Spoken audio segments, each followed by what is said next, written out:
I had to suffer shingles alone in quarantine, but I made it. Editor's note: we are publishing personal essays from CNN's global staff as they live and cover the story of COVID-19. Sarah Jorgensen is a producer in CNN's New York bureau. New York. The back pain started a few days after I began working from home. It wasn't too surprising. I had just returned from a long-planned vacation to South Africa. I'd spent about 20 hours on planes, getting back just under the wire, and was set for my solo quarantine in my Brooklyn apartment. But something about it felt weird. Then a rash seemingly appeared out of nowhere. Nothing helped the pain or the rash, not yoga, not ibuprofen, not hydrocortisone cream, not standing while I worked, not lying down. And I was alone. I started to document the rash on my back as I would a news story, taking photos daily, tracking its growth and the different symptoms. I FaceTimed my parents and sister who were together in my childhood home in Connecticut to ask their opinion. My parents sounded concerned. My sister, studying for the MCAT so she can become a doctor herself, demanded regular updates.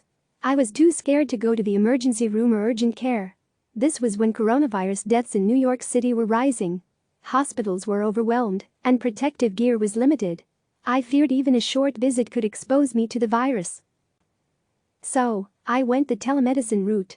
2 different doctors a few days apart, looking at my rash on a tiny screen, prescribed me anti-inflammatories, steroids and even silver cream for burns.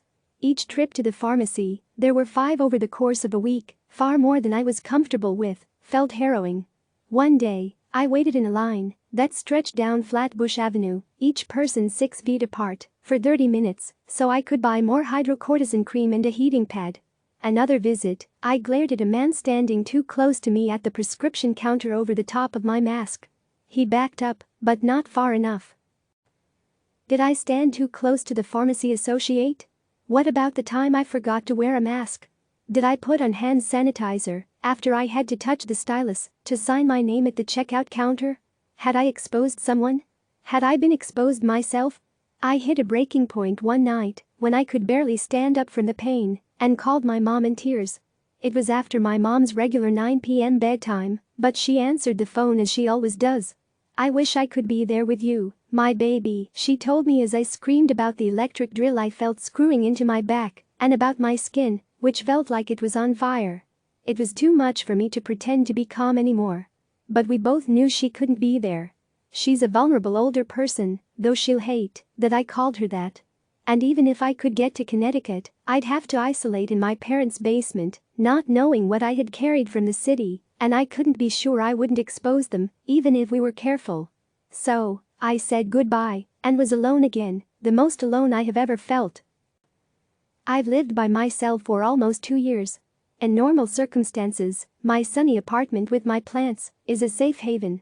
It's a place to recharge from my role as a field producer for CNN, where I am often on the scene reporting breaking news. But those respites used to be a night or a weekend.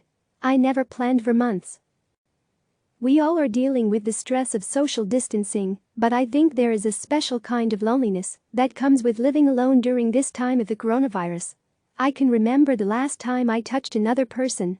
It was on March 13th, as I left my Airbnb near the beach in Cape Town. I hugged my host goodbye, and she told me to stay safe. I'm not sure when I'll be able to hug someone again. Of course, I'm far from alone in my situation. Census data indicate more than 23 million women live by themselves in the United States today. I'm just one of them. And I'm not always lonely. I FaceTime with friends in my family almost daily. I still enjoy the relaxation that comes with some alone time, but there is truly no substitute for seeing or touching my loved ones in person. I've seen a few friends along the way, through windows or 6 feet away on the sidewalk, masks on so I can't see them smiling, but they are fleeting moments in what will likely be a months-long ordeal. And thankfully it was a friend who suggested I might have shingles, a virus that can resurface in people who have had chickenpox. A third telemedicine doctor identified the rash, connected it with my back pain, and prescribed an antiviral. I made another commute to the pharmacy, hand sanitizer in tow, to pick up another prescription. I've wondered whether I would have been diagnosed faster if a doctor could have seen the rash in person.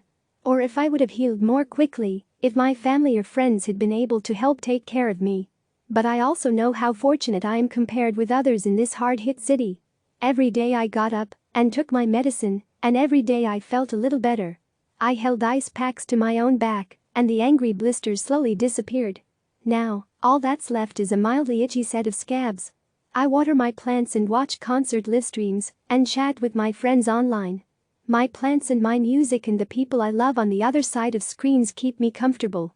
I'm getting through this on my own, just as every woman on her own will also get through this. There wasn't a moment when I realized I would, I just pushed through it.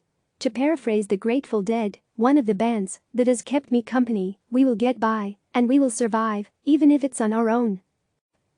Click subscribe to receive the latest news.